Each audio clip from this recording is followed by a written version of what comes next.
The most powerful productivity tool in history is here, and most people have no idea how to use it. In this episode of The Pattern Seeking Entrepreneur, I sit down with Jeremy Robb, Chief Learning Officer and founder at RobbClan.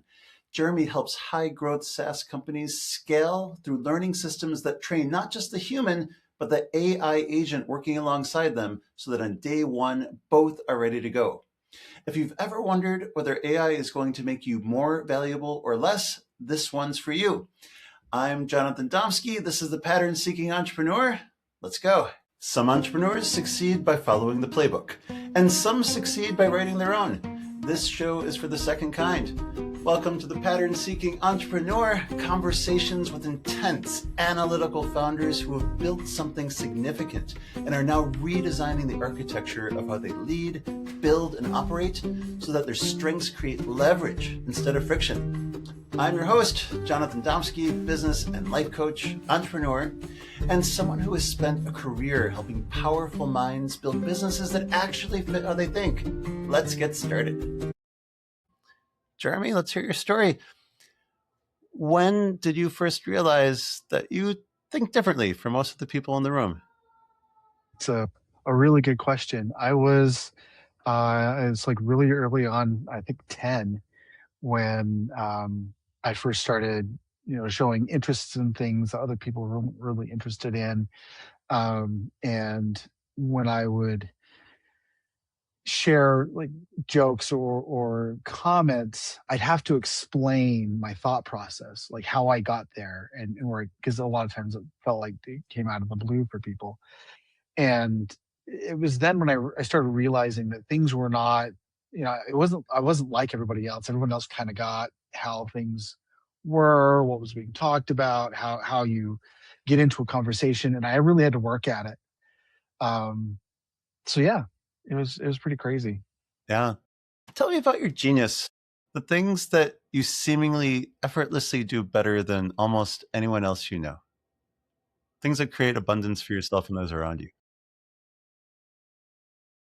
That's really interesting. I find it really easy to make connections between what seems to be unrelated facts, figures, or principles or concepts. It's one of the reasons why I loved studying history, because you get that perspective and you see, principles and connections and patterns emerge all over the place.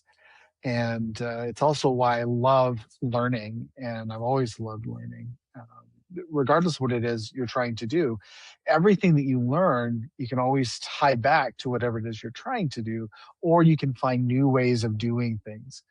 And so while, I ended up becoming kind of a jack of all trades, master of none type scenario, I've learned a lot, and it's helped me relate, particularly when teaching courses or developing courses or, helping people build their training programs. I'm able to connect how things work and how to relate really complex concepts in a simpler, more easily understood way.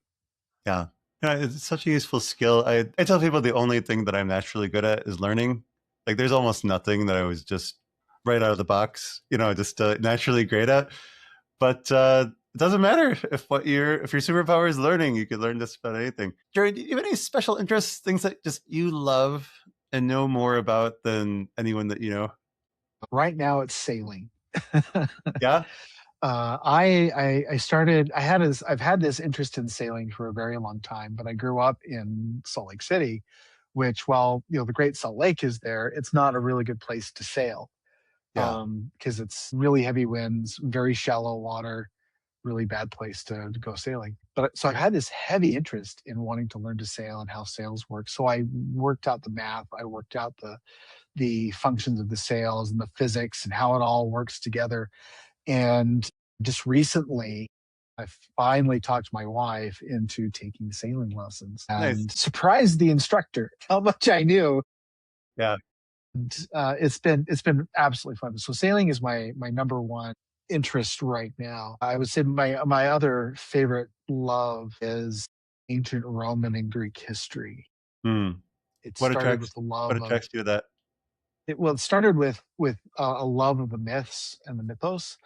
And then as I transitioned into Herodotus and Xenophon and all of these other historians of the time, I find that ancient people are just as smart as we are.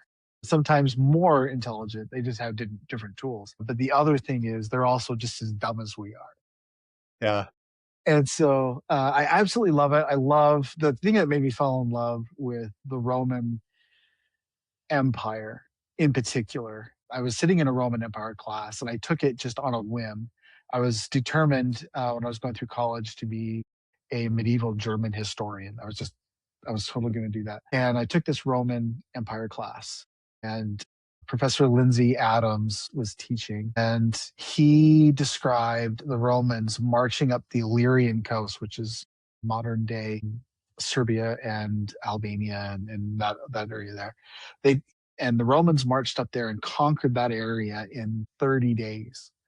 And it took the Allies 6 months to do the same thing with their modern history. So after that, I was just impressed, and I dove into the depths of British Roman history, and then how it relates to the Celts because my family is Scottish. Just yeah, I really dived deep into it. So Very lots cool. of love there for history. When my son was in elementary school, I read him a middle school version of the Iliad. I'll never forget the first line was, "In the long ago days when men were heroes and walked with gods." And yeah, it describes a lot of those stories. I love that stuff. So, Jeremy, you just have this interesting business in a field that a lot of people are talking about right now, just using AI agents to drive productivity. Just tell me about your business, especially how it focuses on people like you and me who just think differently than the typical entrepreneur. Absolutely. So Wayfinder is the app that I've released under RobbClan, and what it does is it allows you to build not just a course but a learning path for for onboarding. You give it a role, you give it a title, you give it the reference documentation you've already built and everything like that, and you give it specific instructions for both the human and for the AI agent that the human's going to be using, and then it generates training for the user, and then it generates training for the AI agent, so the AI agent's ready to go right off the bat when the course is done. The reason why I built this, and I find it's really interesting overall in the learning and development field, there are a lot of people with autism. There are a lot of people with ADHD. There are a lot of people who are neurodivergent who are really interested in learning and how learning works. And I wanted to enable them to get past I like to call it the drudgery of learning and development. And I know a lot of people probably love this, and they probably won't agree with what I'm saying, but there's a lot of drudgery in doing the task analysis and writing all this out. Uh, the real interest and the real power that learning and development has is that you're doing the research, you're doing the analysis, you're learning how people think and work and approach their jobs. And now we have this whole world of AI agents have come out. OpenClaw really just blew the roof off of what is possible with AI, and people are gravitating to. Why are AI And this is assistants particularly go ahead. useful for neurodiverse brains? Good question. So with assistance, they're able to accommodate a neurodivergent brain a lot better than accommodations. It's a tool that you're already buying, and the way that works, it really depends on the type of neurodivergent person that you are. For folks who are autistic that like to really deep dive and go into and really focus in on something, an assistant will help them with executive skill sets and executive time management and stuff like that. Keep them on time, remind them that they have things to do, take care of things that can be taken care of and automated, so the autistic person doesn't have to deal with that. And then there's communication skills, right? So you're able to write up uh, a proposal in your words, and it may be very direct, and you can say, this doesn't work, fix it. And then the AI agent can massage that and make it sound more appropriate and send it on. Or even better, and this is what I am really getting into with AI agents and with the capabilities of MCP servers and MCP connections, instead of having to, communicate and collaborate and go to meetings and stuff like that, now all your communication and collaboration can go through the AI assistant and they all work together on the same project. So with Wayfinder as an example, um, you can create the course using your AI assistant, and then you can send a message off to engineering or HR or product or marketing and have them review for content. They are folks that aren't paid to build curriculum, and they're not really paid to review curriculum. They're paid on doing code or writing messages. So what they'll do is they'll tell their AI agent or their AI assistant that has a full context of their job and what they do and projects that they're working on. Review the content that's been presented, suggest changes, let me know what you're suggesting, I can approve it, and then move on. And now all of a sudden you're collaborating in almost real time. Even asynchronously, you're able to collaborate. And regardless of where you're at, the agent's doing the main lifting of the work. You're Yeah. telling it to do what it needs to do. And there's no sitting in a meeting trying to hash things out. And as an autistic Yeah. person, you're just sitting back and listening and not responding and waiting for it to be over because you've got to process everything. Yeah. Now you've got plenty of time to process. I love that, not just for the productivity, but for you to be able to just say in a raw way what you want, and then to have it translate the communication into something that's more likely to be well received by the person on the other end. That's brilliant. Without the executive having to learn any new skills about how to communicate better and all that sort of stuff. It's brilliant. Jeremy, what's your business origin story? When and why and how did you start this? I started.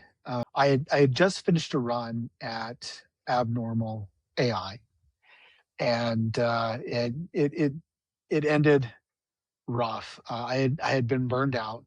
That's when I really got down and discovered that I had autism.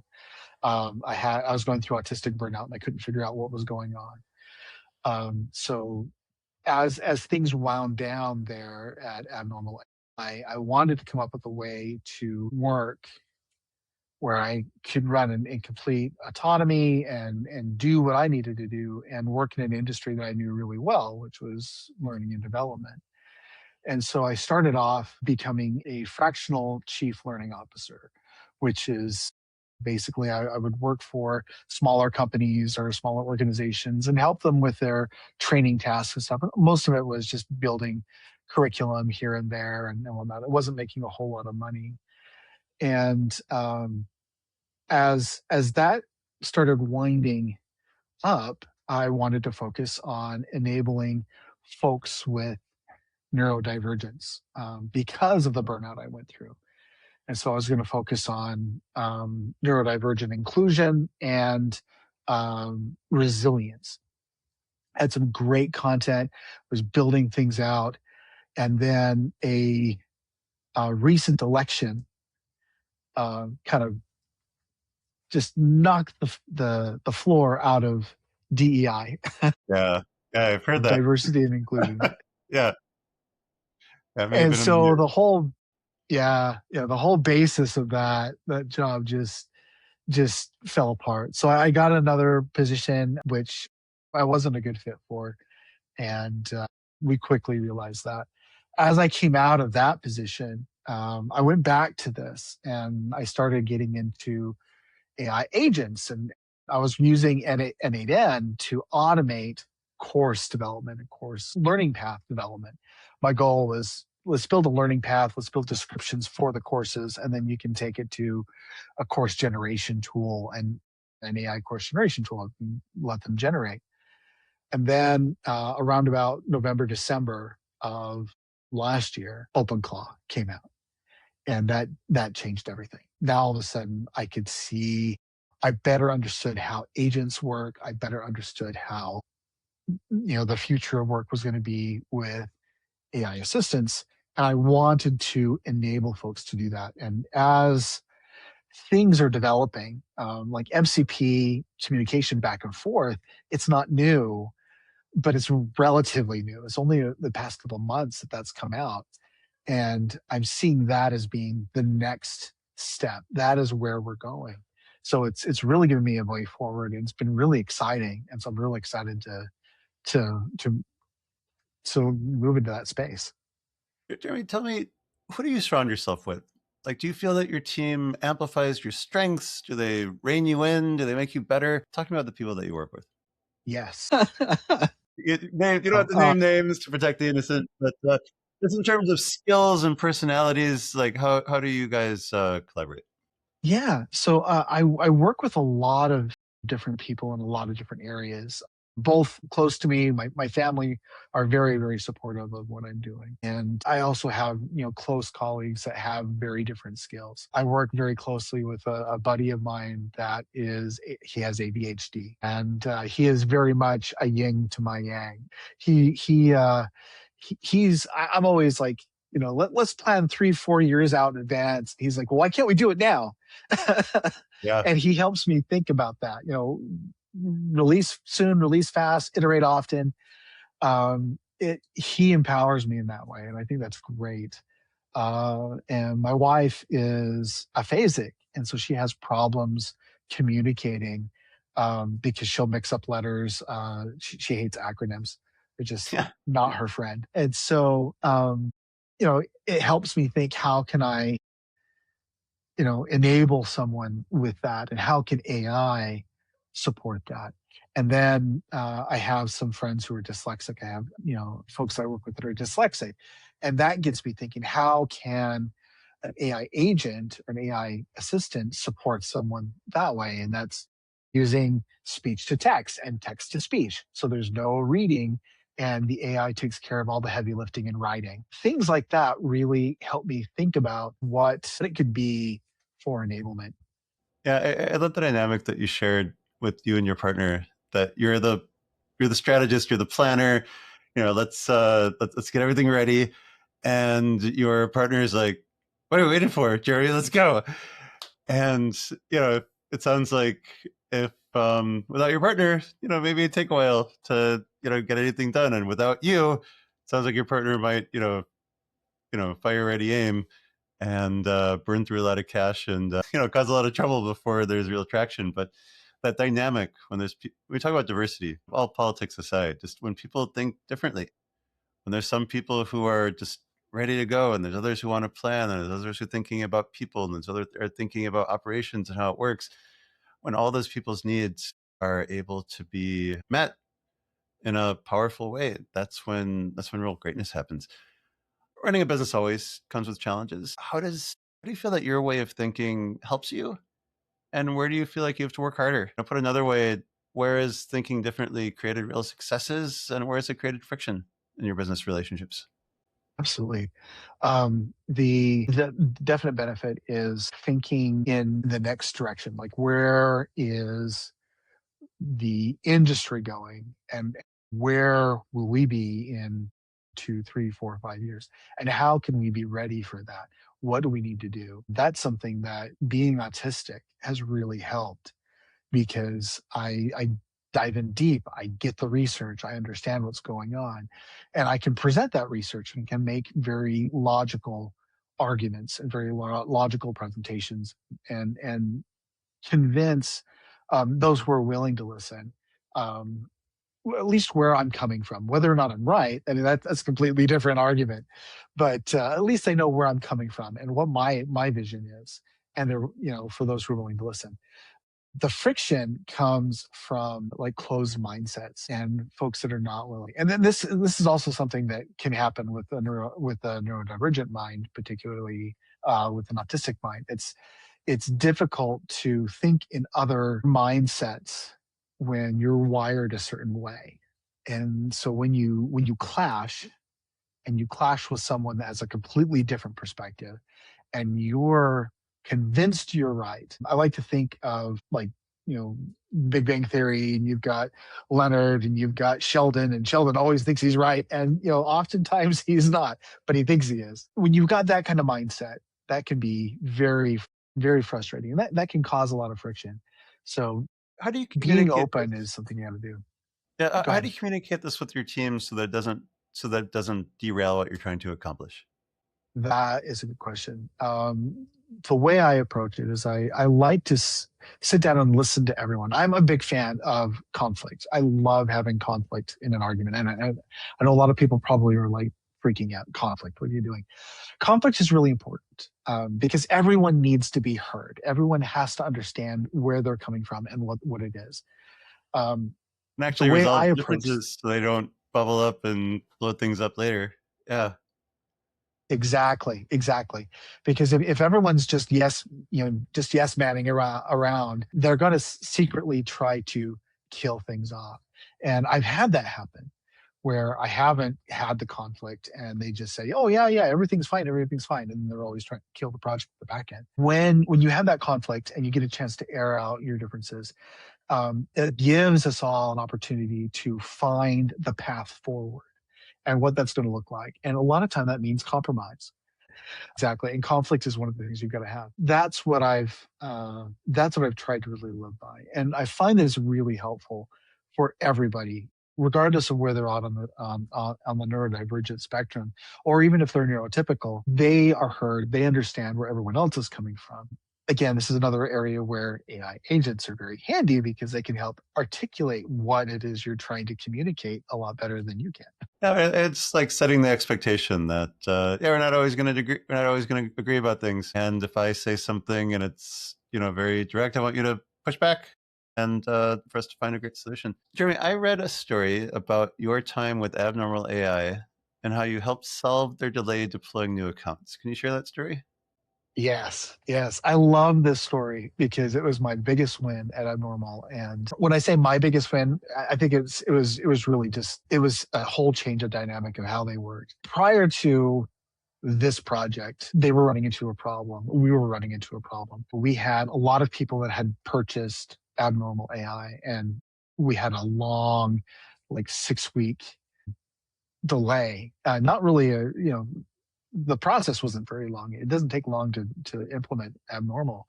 It's just we had a long lead time to get people onboarded by our professional services team. They were just so swamped. And so we didn't have the luxury of being able to hire new people. We had to find a new solution. At the time, they were trying to find a way that they could do stuff by assigning tasks to the customer to do specific tool, steps and whatnot through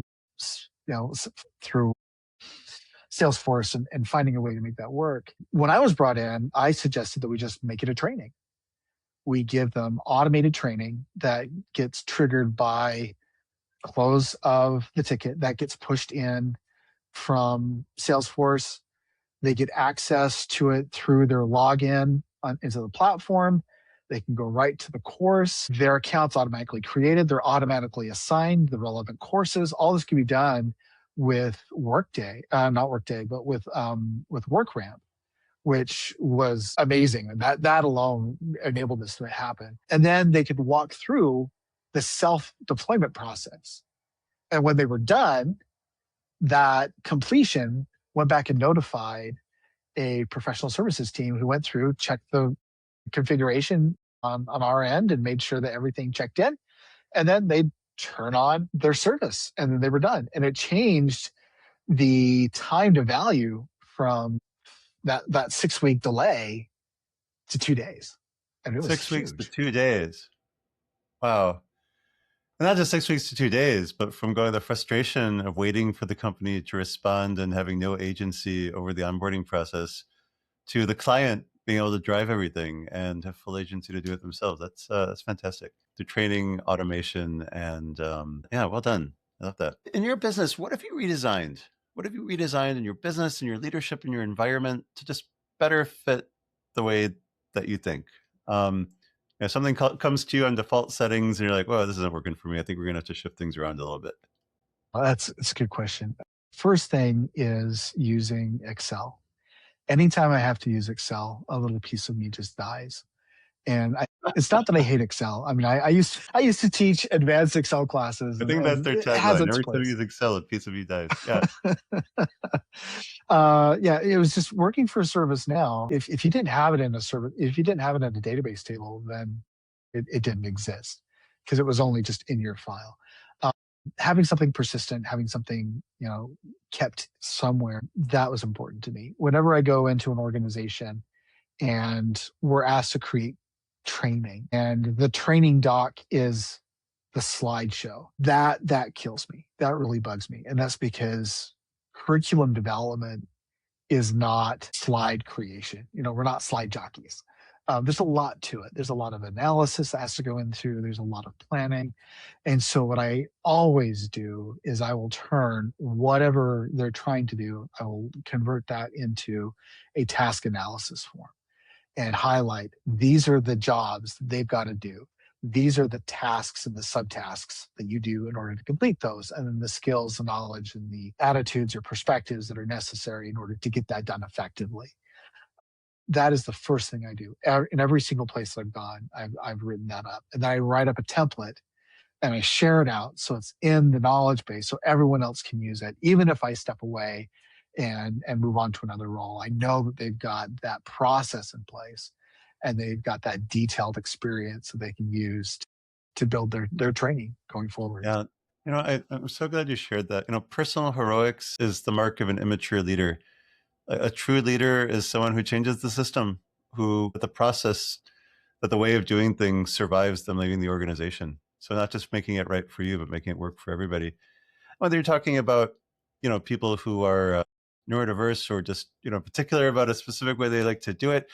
These are like when there's challenges for one person, when they're elegantly solved, they make life better for everybody, even the people who aren't particularly bothered by whether it's Excel or something else. That's wonderful.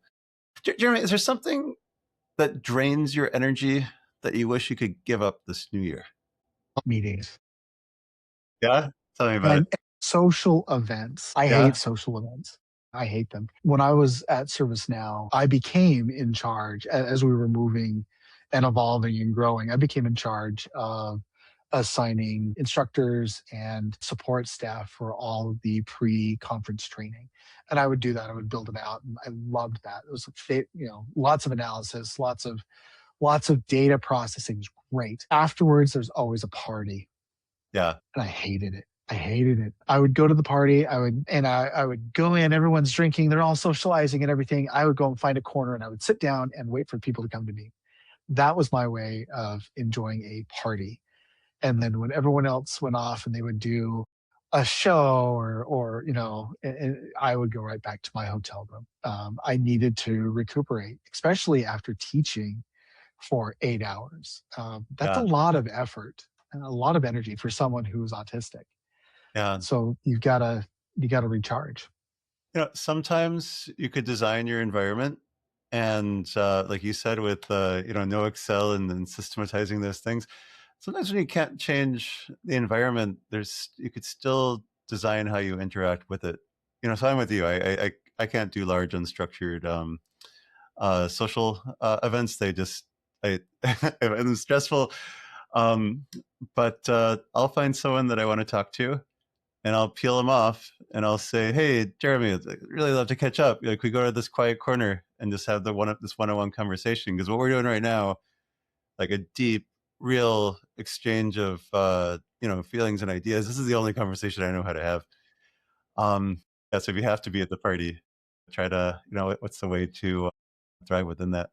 I also find that unstructured social time is challenging, but I went on a retreat last month with a business group, and we had what's called a Jeffersonian dinner, where it's still everybody's at the table, but there's a conversation starter, and then everyone goes around and answers the question, and it's so much easier to interact when there's just a little bit of structure into that interaction, as opposed to like, I could go in any direction. Yeah, I feel that with you. What's an activity that nourishes you, energizes you, makes you feel more fully alive? Something that you wish you had more of this new year? Yeah, well, I definitely mentioned sailing. Yeah, And the reason why I love sailing so much, is one, it's very quiet. You're more or less disconnected because you're paying attention to where you're going and you're looking at the Yeah. sails and you're feeling the wind and you're watching the ripples and on the waves and checking to see where the wind is going to be coming. And you need to get the right angle and make sure you bleed off enough air so that you don't dump everybody into the water. I love that, and I love being connected to the water. There's Mm. a theory out there called blue mind theory, and this is that when we get close to water, particularly running water, and it's usually the ocean, it can be running stream or a river or something like that. When you get close to the water, the cortisone levels in the amygdala drop, and so you don't feel as stressed as much. And I've even tried to hack this when I work. So I've got a Vision Pro, and I set my display to Bora Bora, and so I've got the waves coming in, and then I turn on waves, like wave sounds on a constant loop. So while I'm Yeah. working, it's like I'm on the beach working, and Yeah. it actually Love that. helps with the stress levels. It really drops it. And I So bet, stuff like that really nourishes me. I live just outside Chicago next to Lake Michigan, which is a very large body of water. And I just love walking by the lake every day. And it's different every single day. And just knowing whether it's calm or choppy or it calms me just knowing what it's like. It's a beautiful experience. Jeremy, what's something that you feel that people often misunderstand about you? That that's a good question. I would say probably more often than not, they assume that I don't know what I'm doing What do because I you have a mean? hard time communicating what it is I'm trying to do or how I'm doing it. A lot of times, like particularly when I'm doing something new, I've got to do it at least twice. The first time is the run through, and I expect to fail, and I know things are going to break. And if you go off that first impression, I don't look like I know what I'm doing. But what I'm really doing is I'm testing out and I'm finding the best possible way to do it and Yeah. working out that new process. And once I get the process down, then it's like running on automation. And that's again another reason why I love automation. Yeah. Yeah. Your focus is That's on something I think is a on misunderstanding. yeah, your focus on understanding and then optimizing the process rather than let's just get started and let's do it. Yeah, that goes to your core strength Exactly. too. That learning. It's interesting how Hmm. that thing that's most special about you, the thing that's most valuable, is often the one that's misunderstood. That's interesting. So, Jeremy, one of my favorite things to hear from people is their vision for the future. If we were talking exactly 1 year from now, we're recording on March 31st, 2026. If we were talking again on March 31st, 7, and you've just crushed it in every aspect of life, of business, of health, of relationships, looking back, what made this such a phenomenal year? It would have been the growth of AI assistants, and the proliferation of AI assistants throughout. Initially, I see it initially in the tech industry. That's going to be, I think, a no-brainer. But I'm going to say it's going to be going out into other industries as well. Yeah. I think probably around about, I'm hoping, December-ish, we're going to start seeing AI assistants being written into operating systems directly. Your platform is going to be your AI assistant. Microsoft, Apple, they all have these capabilities right there. I mean, it's they're so close as it is. And then that is going to 10x everything. I mean, we're going to see folks become more productive than ever before. We're going to see hiring continue to grow because companies are going to have more vision as they realize what the capability is. So instead of scaling back, like a lot have claimed they've been doing because of AI, people are going to be exploding in hiring because of The AI. more productive your people are, the more they're worth, the more valuable they are. Yeah. The Exactly. more you need. Exactly. You're going to be seeing, we should be seeing hiring like nothing, never before. And we're going to see company growth like never before. That is going to be amazing. And for me, and for me specifically, the way that's going to be reflected is, people are going to be learning alongside their AI agent or their AI assistant. That assistant is going to be ready day one for whatever job they're doing. And even when they change jobs, the AI assistant is going to be ready for them because of the training they developed and because of this vision of training both at the same time and doing it effectively. Yeah. Yeah. Beautiful. I just want to read back to you what I heard you say. It's March 31st, 2027, and I declare the possibility. This isn't yet true. This is the best version of your future self. It's March 31st, 2027, and I declare the possibility that the growth of AI assistants throughout tech and beyond are written directly into operating systems. And that 10x is everything: productivity, hiring growth, higher salaries, higher satisfaction. And for me specifically, people are learning alongside their AI agents, ready from day one to do any task, all because of the vision that I'm implementing. It's pretty spectacular, Jeremy. What do you think is there anything in the way? Is there anything slowing you down or holding you back from that being real when you and I have another conversation exactly a year from now? Funding? Funding across the board, people willing to invest in the vision, but also willing to invest in AI and make the effort. There's a lot of fear that has been generated. And I blame this on the fact that people have gotten used to seeing the busy work, the tactical work that they do as being the only productive work that they do. Yeah. And they're obsessed about that. And so when you see AI take over that tactical work, you worry, well, what is it that I can do, that I can bring in there? And you forget that there's a whole level of strategy and of management that people can learn Yeah. because you're managing your AI agent, you're managing your AI assistant. It's like managing, an intern or something like that.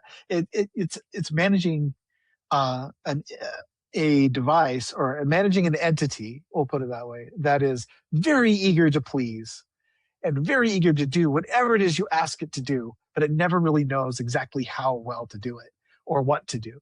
And so you've got to be very specific. You've got to be very measured, very methodically work through the process. Autistic brains specifically really need this. ADHD brains really need this because they need that process and they need the time management and everything like that to keep them on task. But we all need this to better understand what the overall expectation is and the work is. Yeah. Once you get to the point where you can explain things in that methodical way, that's how AI agents work, and they thrive on that. So it's holding you back is fear and funding. Yes. I read some time ago that AI is not coming for your job. What's coming for your job is someone who's using AI better than you. And Yes. Jeremy, what you're describing with these AI agents, you're democratizing the use of AI for Yes. people who it's just they're not naturally tech people. They're for whatever reason they're less comfortable with the technology. When you're able to, like, you're doing the heavy lifting of the training and the process, so that your average person could then have these incredible productivity tools that makes their job more secure, that makes them worth more money because they're so much more productive in the work that they do. It's really incredible. Let's switch roles for a minute. Why don't you be the question asker? I'll be the question answerer. Is there anything that you'd like to ask me?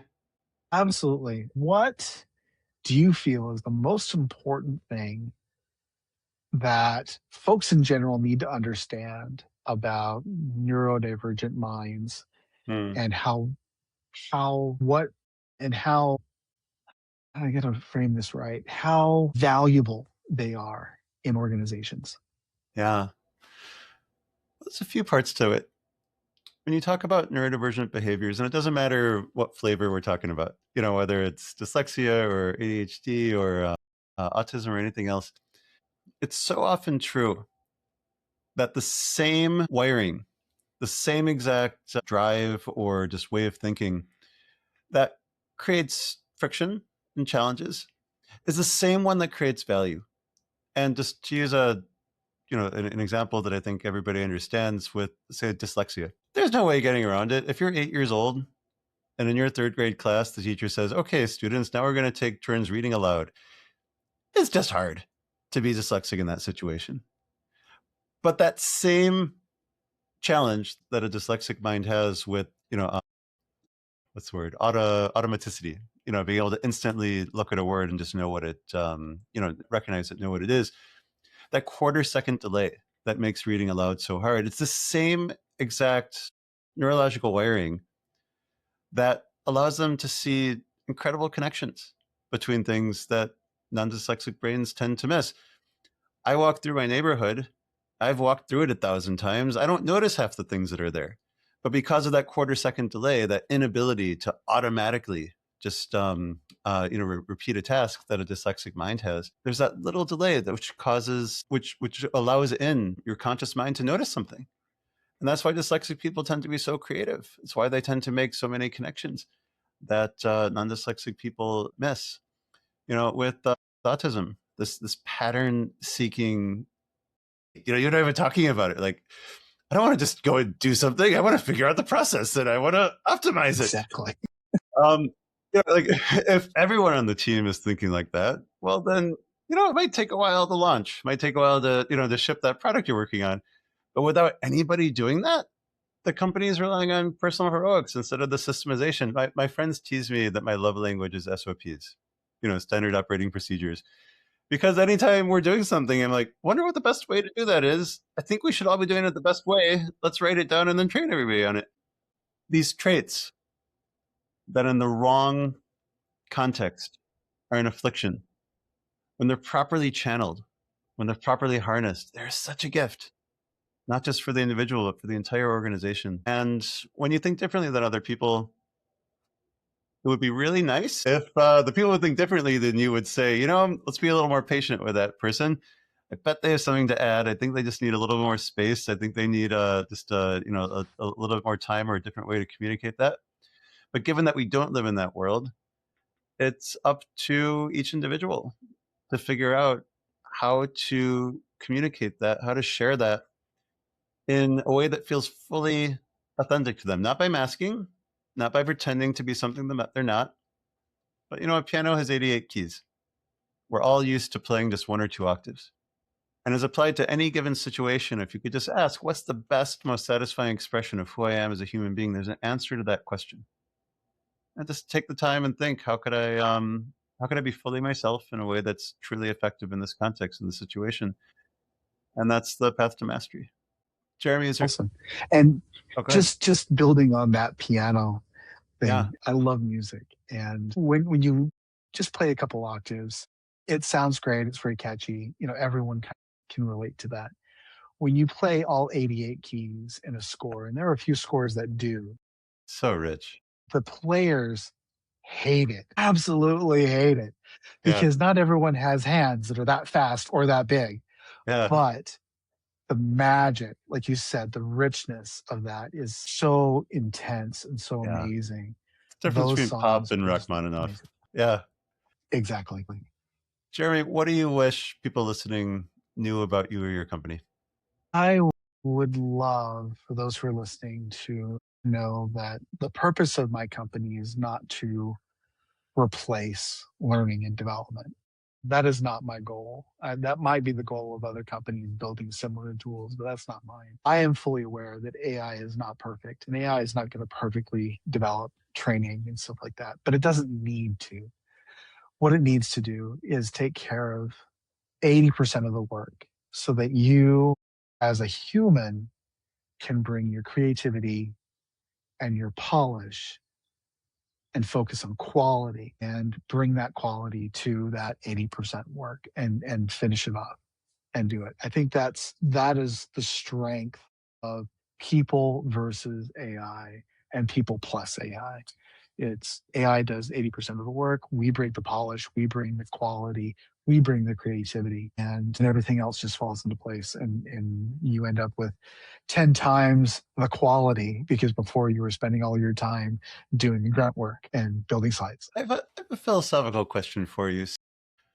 It makes perfect sense to me that for someone like you or me, who are fairly advanced in our careers and we've developed a certain expertise, and there's things that we're really good at, and we found our value in this market economy, that when I hear like wait a second, I don't need to build my own PowerPoint presentation. Like I could just have that done for me. And like, I don't have to spend 5 minutes crafting an email that's designed to be well received. I could just say, and then, and then it just translate it in a way that's perfectly effective. Like that's so enticing and that's so powerful.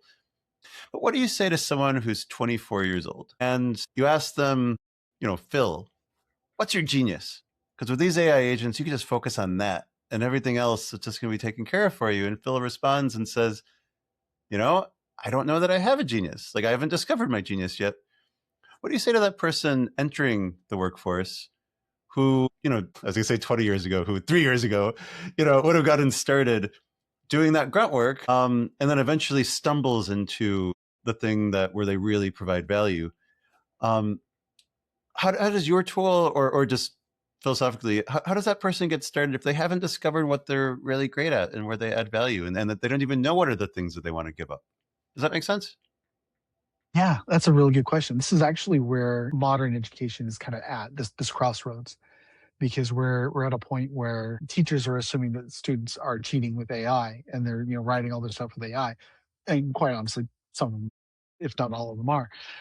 And students think that teachers are cheating and using AI, and then everyone's using AI detectors, and the AI detectors are just not valid. I mean, they don't work. What do we do? How do we deal with this? Critical thinking, and these are the things that we need to focus on now in education. And if you are 24 and you don't know what you're going to do with life, I mean, I started out, I loved history. I was going to be a historian. I was going to teach, going to be a professor until I found out how much they made. And how long it takes to get a history PhD, that too. Exactly. And then how much you have to spend to get there. Yeah.